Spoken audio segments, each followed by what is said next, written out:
안녕하세요. 홍필고시모입니다. 복된 한 주간 되고 계시죠? 저는 이 본당 일 때문에 참 이게 아시는 분들 아실 텐데 저희 본당이 옆본당하고 언젠가는 통합을 하게 됩니다. 언제인지는 몰라요. 뭐 천천히 진행이 되겠죠, 아무래도. 주임 신부가 이걸 뭐 어떻게 할 수 있는 뭐 그런 게 아니고 주교님께서 이 교구 차원의 그 비전을 가지고 그 계획하신 것이기 때문에 이건 뭐 그대로 가는 거예요. 근데 그 과정이 사실 문제이죠. 뭐 자세하게 여러분들께 뭐 말씀드린 건 아니지만 아무튼 되게 복잡해요.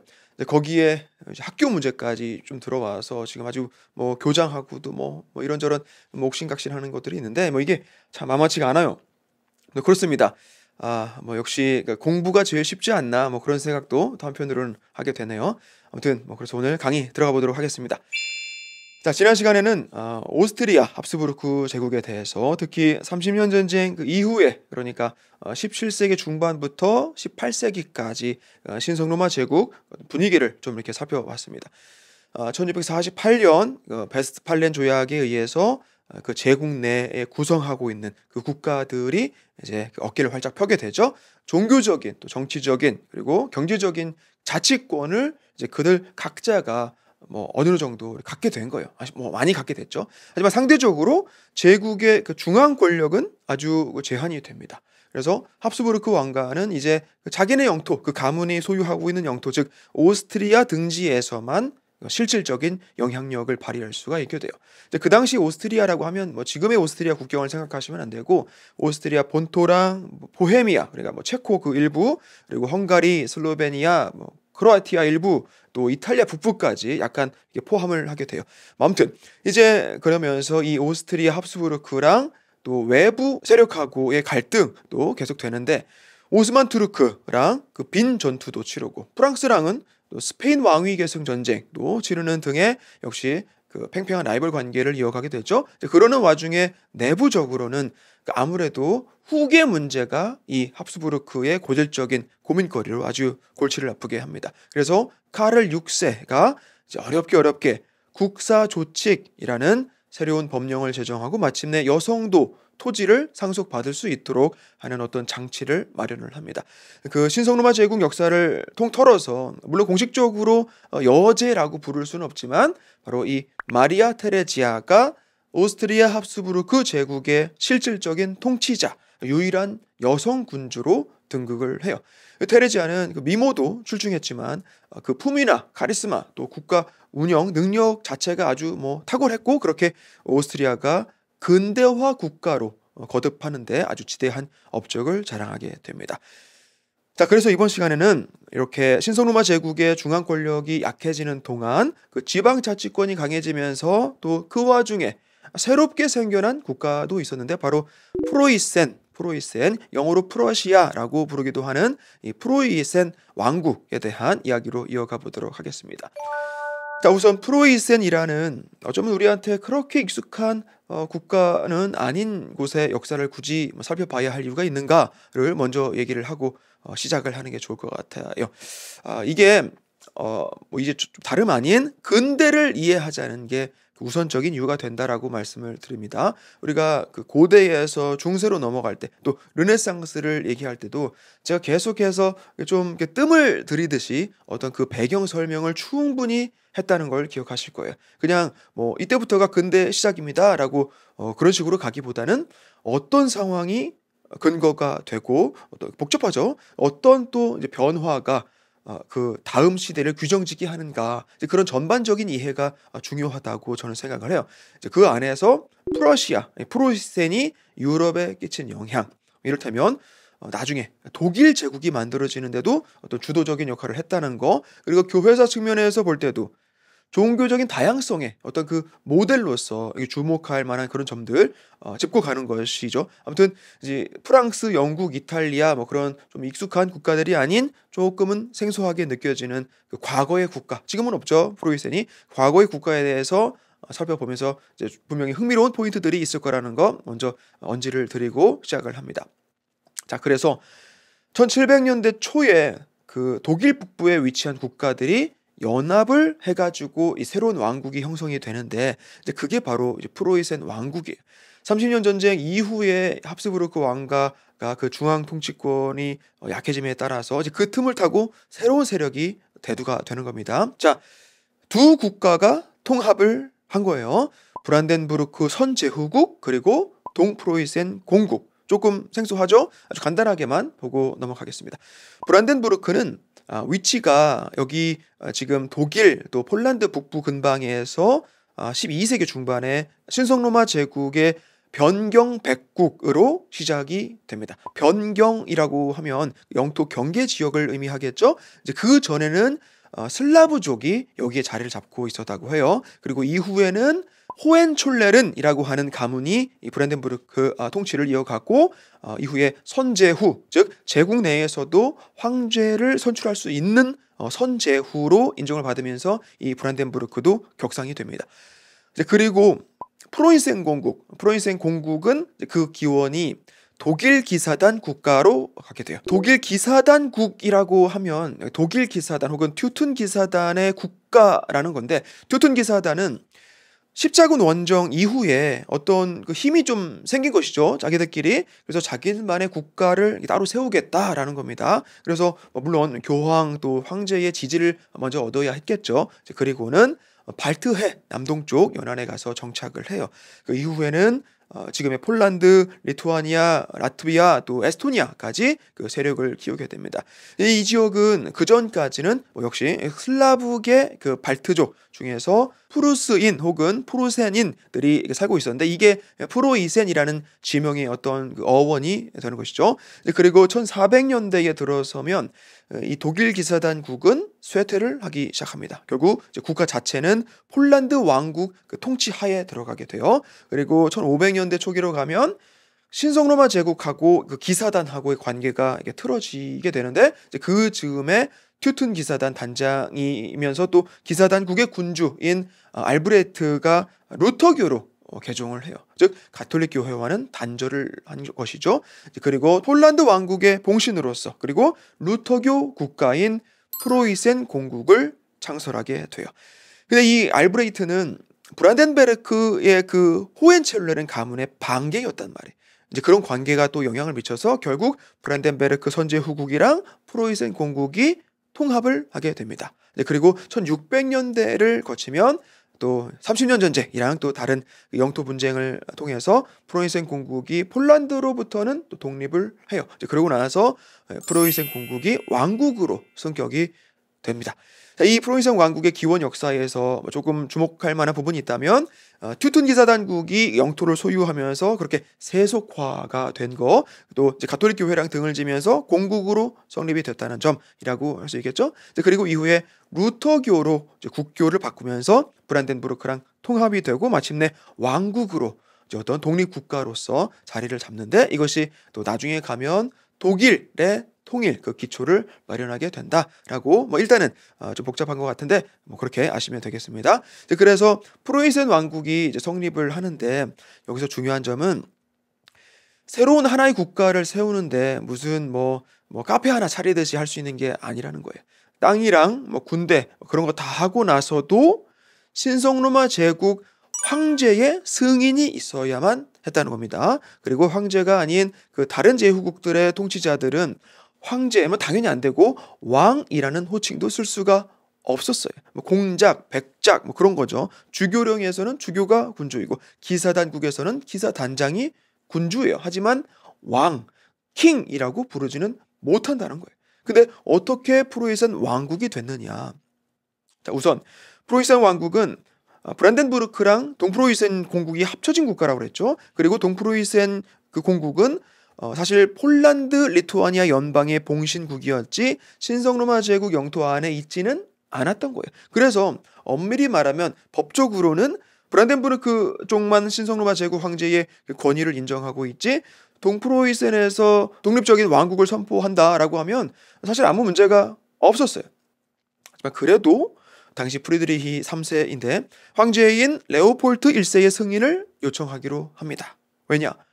우선 프리드리히 3세는 신성로마 제국 선제후 중에 한 명이었어요. 그래서 황제의 승인 없이 그 왕국을 선포를 하면 이제 다른 제후들하고 또 관계가 틀어질 수 있다는 것이죠. 또 아무래도 그 황제의 승인을 받아야 또 자기한테 어떤 그 정치적인 정당성이 생기는 거예요. 그리고 중요한 것은 어쨌든 레오폴드 1세 황제가 그걸 승인을 했다는 것이죠. 안 해도 되는데 굳이 왜 허가를 해줬을까요? 본인도 무슨 이익이 있는 겁니다.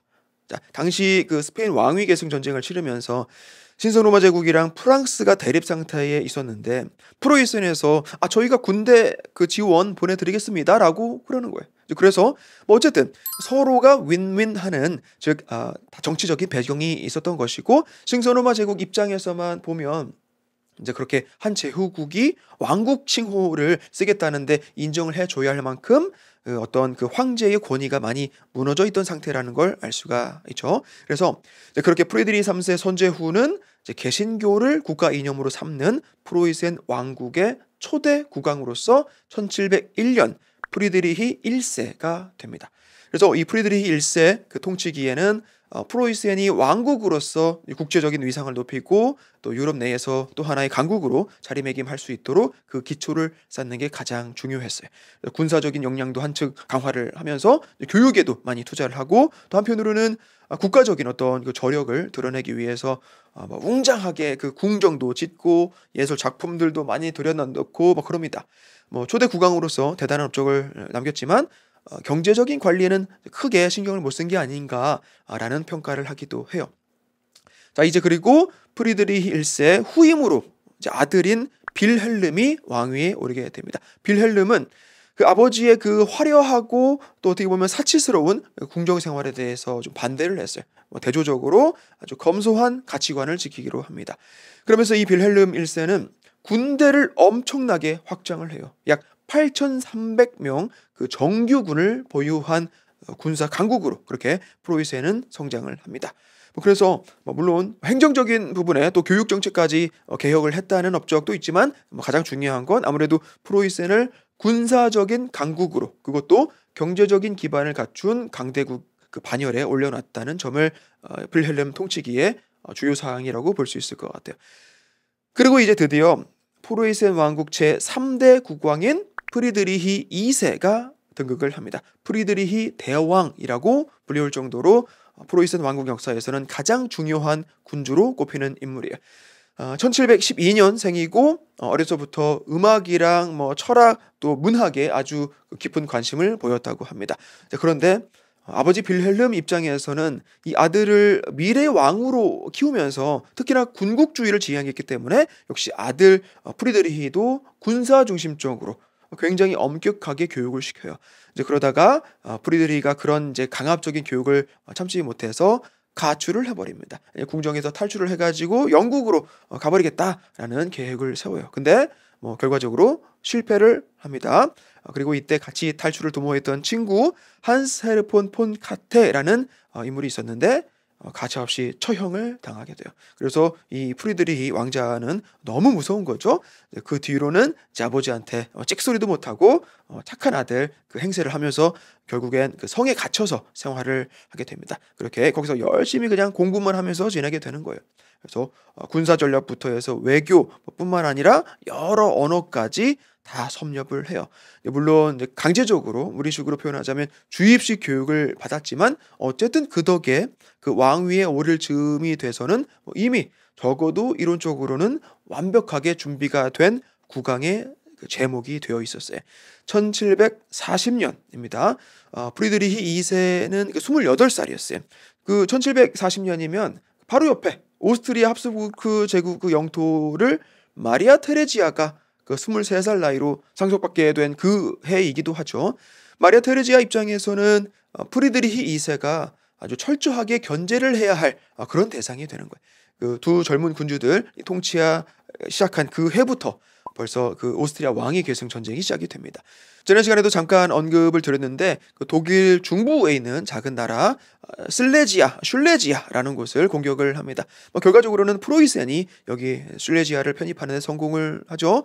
이제 그리고 또 1756년부터 7년 전쟁을 치릅니다. 프로이센이 영국하고 동맹을 맺으면서 프랑스, 오스트리아, 러시아 뭐 그런 강대국들하고 싸우는 거예요. 이미 프로이센이 이제 그만큼 강해졌다는 얘기죠. 이제 그렇게 계속되는 전투를 치르면서 이 프리드리히 2세가 또 아주 탁월한 능력을 발휘를 하는 거예요. 군사적으로 거의 뭐 천재 소리를 들었다고 합니다. 뭐 전술을 짜는 데 있어서 사실 우리가 봤던 그 30년 전쟁으로만 돌아가 봐도 그 여기저기에서 그 용병 모아가지고 속된 말로 쪽수로 밀어붙이는 그런 게 아직 그 통할 때였는데, 이 프리드리히는 그런 대규모 병력을 투입시키는 것보다 아주 효율적으로 그런 것보다는 아주 효율적으로 기동성 있는 그런 군대를 활용을 했다고 해요. 아무튼 그렇게 프로이센이 독립적인 강대국으로서의 지위를 잘 유지를 하는 거예요. 그리고 또 행정적인 부분도 보면 사법제도도 이제 개혁을 하고, 그러면서 귀족이랑 평민 간의 그 형벌 또 그런 권리 이런 것도 이제 똑같이 적용하는 그런 정책을 시행을 합니다. 당시로서는 굉장히 획기적인 공정한 행정을 했다는 것이죠. 그리고 중요한 게 종교적인 관용이에요.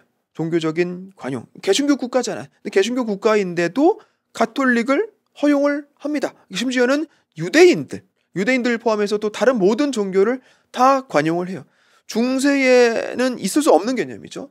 오스트리아 마리아 그 테레지아 같은 경우에도 보면 그 제국내에서 철저하게 가톨릭 신앙만을 고집했었는데, 이런 면에서는 또 그 젊은 두 군주가 아주 다르죠. 어쨌든 이때부터 독일하고 폴란드에 이제 그렇게 유대인들 인구가 엄청 몰려든 게 된 거예요. 물론 이제 그 시기로부터 한 200년 후가 되면 그 지역에서 유대인들한테 무슨 일이 일어나는지 우리가 다 알고 있죠. 아무튼 그렇게 프로이센은 다양한 종교랑 문화가 공존하는 곳이 됩니다. 자, 이런 프리드리히 대왕의 군사 운용이나 뭐 행정, 종교, 또 경제적인 개혁이 과연 어디서 온 것이냐라고 한다면 바로 계몽주의를 바탕으로 한다고 볼 수 있어요. 계몽주의. 볼테르라는 그 프랑스 출신의 계몽주의 학자가 있었는데, 기본적으로 로마 가톨릭 교회의 그 절대적인 권력을 비판하면서 그렇게 종교적인 자유, 사상적인 관용, 정교의 분리 그런 걸 주장하는 사람이 있었어요. 프리드리히 대왕이 이 볼테르 사상이 아주 공감을 하면서 지대한 영향을 받게 됩니다. 인간의 이성 또 합리적인 사고가 이 사회와 정치를 개혁할 수 있다라고 보는 것이죠. 종교적인 권위나 그 전통적인 체제보다는 논리적인 사고 또 객관적인 판단을 기초로 해서 이 국가를 운영해야 한다는 거예요.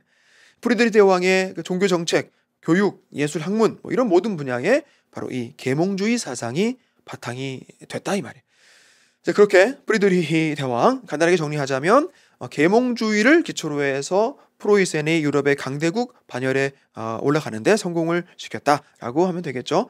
이제 그래서 프리드리히 대왕이라고 불러주는 겁니다. 프로이센 역사 안에서 유일해요. 대왕이라고 불러주는 거. 이 프로이센의 국력을 아주 극도로 끌어올렸고, 동시에 효율적으로 행정을 했고 계몽적인 통치를 펼친 이제 근대 프로이센의 아버지와 같은 군주로 기억을 하게 됩니다.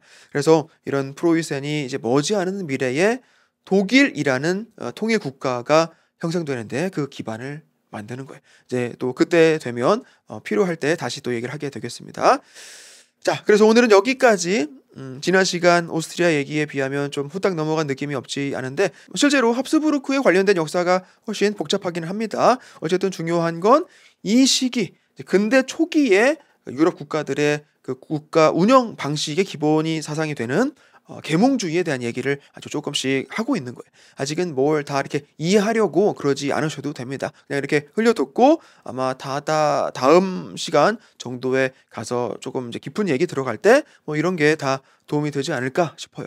그래서 오늘 이제 강의는 이렇게 프로이센 왕국이라는 그 신생 국가, 사실 기존에 존재했던 국가들의 통합체이지만 어떤 과정에서 마침내 왕국으로 격상이 되는지, 또 그렇게 탄생한 신생국이 유럽 강대국들하고 어깨를 나란히 할 정도로 격상이 된다는 그런 과정, 특히 프리드리히 대왕의 이성을 바탕으로 한 그 계몽주의적인 통치가 이 프로이센 왕국을 대표 근대 국가로 만들었더라라는 얘기까지 해봤습니다.